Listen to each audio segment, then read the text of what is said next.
Hey guys, Matt from Soundrolling.com, and I'm here with episode 10. I was going to try and basically fix my own ADR example. Bad! But to be honest, it was taking a very long time. I kind of know the areas that are going to be useful to cover in terms of making your ADR fit better.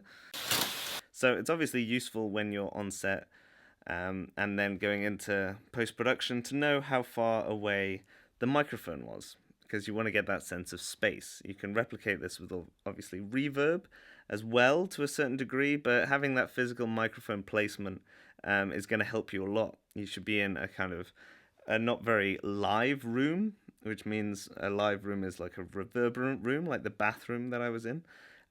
So you can then have more control over the reverb in terms of higher end stuff, and just space in general.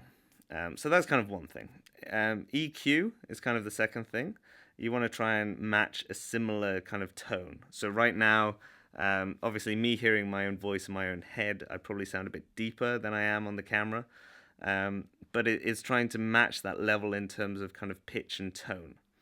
Then we want to try and match the background noise. Now, obviously, this is quite a quiet setting at the moment, but if there was traffic, if there was waterfall in the background, then we want to layer in that at the bottom of obviously the ADR to help it blend better. Then we want to have the gain at the right level as well. So a similar gain and a similar strength of performance. A lot is going to be down to your actor or actress who is giving the performance, and they need to try and, again, give that consistent performance in terms of energy. And you should technically be able to try and recreate the space in terms of distance from the microphone and capture that energy, and then it's going to make things a lot easier to do. But now, let's go straight on to the kind of 7 minutes of the sound chat I did. I think it was the third one I did, maybe? Way back when. I mean, this is probably like nearly 2-3 years ago now, and I need to get doing more sound chats. So if you know anyone who wants to do like a live kind of sound chat with me, then do hit me up. Or even if you want to. Again, I'm very wanting to kind of collect and learn from as many people as possible, and just obviously share what I know currently at the moment as well with my experimentation. But this kind of channel and this kind of thing is just going to kind of document, I guess, my journey as I hopefully get better and better and better, and hopefully at the same time you can get better and better and better, and we can just have more dialogue and more discussions, just in a different way. I mean, the forums are useful. Anyway, the whole point is you can obviously subscribe, all that kind of good stuff. Click like if you've got any value out of this, and more people will actually be able to see it. And don't be shy to share it. Although the most important thing is probably commenting, and what you think or what you do, or a couple of tips. I'll try and integrate them into the free app that I'm giving away, that you can get on Android and Apple and everything else. And so, 2 videos in one day, huh? How about that for value? So, let's play it, and I will see you tomorrow. Who else is in the room with you? So there's you, the director, and the talent. Is that it? Well, if it's a TV or a live action TV or a movie with real actors, the actor, the director, and the sound supervisor will be actually on the stage together, and I'll be in the control room. There might be an executive or somebody else behind me. With animation, the only people on the stage are the actors. And in the room with me would be a voice director and typically storyboard artists, maybe. Sometimes the person who wrote the script will be there in case there's an issue with a line and they say, well, can we say this differently? And that person will typically come up with a different way of saying it if that's needed. With animation, there's a lot more people in the room with me in the control room than in live action. In live action, they tend to all be out with the actor. And I don't know if that's because they all like to hang out with famous people, or but I think it has more to do with they try to mimic what was on set. You know, like typically when you're on set, the director is right there with the camera and the actor. So I think when they're doing ADR, I think the actor feels better if the director is also in that same proximity. You know, actually in the room, rather than hearing them on the speakers, they're acting more close up, and I think they kind of respond better and they like that proximity better. So. Yeah, and in terms of like the, so I guess like what is a good take is I guess up to the director unless you think there's something technically wrong with it, or are they kind of, are you and the supervising sound editor going kind of back and forth a little bit on how you think it's sounding? Typically, I mean, I'm obviously there. I'm steering the boat and listening critically through the speakers and doing that sort of thing and making my own decisions. I will try to, as much as possible, stay out of the discussion and let the sound supervisor, because the sound supervisor is the one that's going to say things like, "That was great sync. Your pitch sounds a little bit lower today than you did on the set. It seems like you might have been more up here instead of down here. It might have been in the morning or the afternoon, or it sounds you should project a little bit. It sounds like, because typically in ADR people tend to talk quieter and act quieter, and it's like no, the person's maybe 6 feet away from you. You know, project it a little bit more, because you can hear it when we play it back. It will all of a sudden, you know, energy, low energy, energy, you know, and it sticks out like a sore thumb. So, but I do pipe up when I can tell that nobody is seeing the thing that I'm seeing, and I'll typically say things like let's say the line is, you know, look over there, and I'll say something like, it sounds like there's a big pause between look and over there, a bigger pause than you're giving it, because sometimes the actor is just sort of saying the line and they're not really hearing what they did, and I'm hearing it more as a musical thing, like I hear the rhythm of it, and I'm just trying to help them get sync. Like, they can be concerned with the acting, but I might tell them something mechanical, like put a comma after look, or put a dash after look, whatever, or put an ellipses, you know, put 3 dots after it. Look over there, just to help them get that rhythm, you know, to nail the take. And also, of course, if I hear something, just if they all love what the actor did, and I unfortunately didn't get it right, I have to sheepishly say, sorry, it's way too quiet. We have to do it again. You know, but I'm expected to on the spot have everything perfectly set.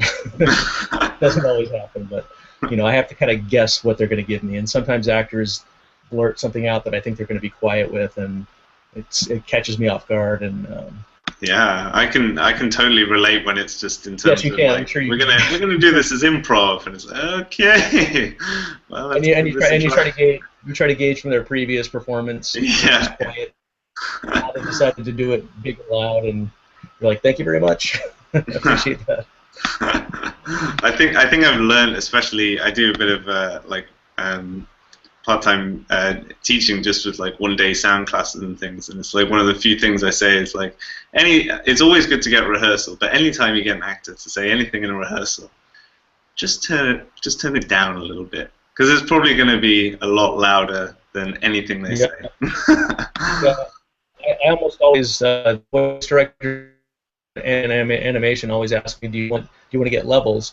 And I usually, it's kind of pointless because they're not going to do that when we start. So yeah, you know, but we sometimes do it just because it kind of signals everybody that we're getting ready to record. So I'll go through with the charade, like, yes, let's all get levels. I know these are meaningless right now, but let's do it. And we start and it's all wrong. So everyone sit and play nice. Yes. Oh, brilliant. And I'm just trying to imagine, so it's going to look like an ADR booth, it's going to look exactly like a voice recording booth. But in terms of when you're getting the movements and the action, it must be really hard to try and keep separate the clothes movement from getting on the ADR, or how are you dealing with situations where they need to be quite frantic? Do you make them run around the studio a few times and then stand? Go. Yeah, well, with some, you know, it's usually up to the actors. Some actors, you know, the more macho actors, like to get down and do some push-ups, and then they have that out of breath feel. Some people will do jumping jacks, or they'll run in place a little bit. You know, it depends on how method they are. Some actors are super method, and they want to really feel how they felt that day, and they get back to that place, and they can get really manic in the studio. But as far as the cloth stuff, we tend to refer to that as free Foley, meaning it's going to be on the recording, but it's also going to help. It's going to help it be natural anyway, because that's going to be the sound from production, and it will probably match. Because the one thing that took me a very long time to understand with ADR is that it's not about getting a clean recording; it's about getting a recording that will match Mm. So, and typically production audio is anything but clean, and Yeah. and 9 times out of 10, we're TV, at least in America, is this lavalier microphones. That's Yeah. the predominant microphone over the over the booms, which are actually the more expensive, nicer sounding microphones. So if we're trying to match a lavalier, why are we trying to get a clean recording with a very expensive boom microphone? It's never gonna dip in and back out of production, to the mixer satisfaction. The mixer's going to sit there and say it sounds ridiculous. Yeah. so it's okay that things are a bit dirty and a bit clunky, and some sound and some shuffling and even some foot sound on the carpet. Because the thing is, the microphones are super sensitive to the point where you hear like this type of sound in the room. So of course we're going to hear breaths and everything. So that's all okay. It actually works quite well often with doing things, and sometimes we'll even have them purposefully turn off access from the microphone and come into a scene so that it's not all super direct, on access nicely. Like everything that you learned, you kind of throw out a little bit, and you want to get back to, if the person's coming into the room, it's okay if they walk up to the microphone as opposed to just always being on mic. Because if they're far away and they're coming into the scene, if they're always on mic, it sounds artificial. So you kind of, in some respects, have to recreate it. Sometimes it doesn't work because you get too much of a room sound. But it's sort of trial and error. We'll try a few things. I'll often go into the room and readjust the microphone. If it's too present, I'll push it back a little bit and then crank up my gain, or do the opposite. If it feels like it needs some more bass to the voice, I'll put the mic closer and mess around. But typically we get away with about 2 or 3 head lengths away from the microphone, the boom mic, and some productions like the lavalier pinned to the actor, and sometimes we just put it on the stand in front of them, aimed up. Okay. Some people like that as well. So. Okay, and what's the kind of difference in the sound there? Because surely you're losing quite a lot of the you lose the chest frequencies. Yeah, because I the one thing that does work with lavaliers is that chest sound that you get, because it's right there, right on the chest. I think, to be honest, half the time it's because I work with a wireless, and typically during the day we have many actors in and out, and we have had situations where they leave with my microphone pinned on them, and we have to go running out in the parking lot and get it back, and we're not fast enough. So or if it's wired, they walk away and they get yanked back like a dog leash. So I think that's why people settle on the stand approach, and it's close enough, I guess. Yeah. Everybody's liking. So.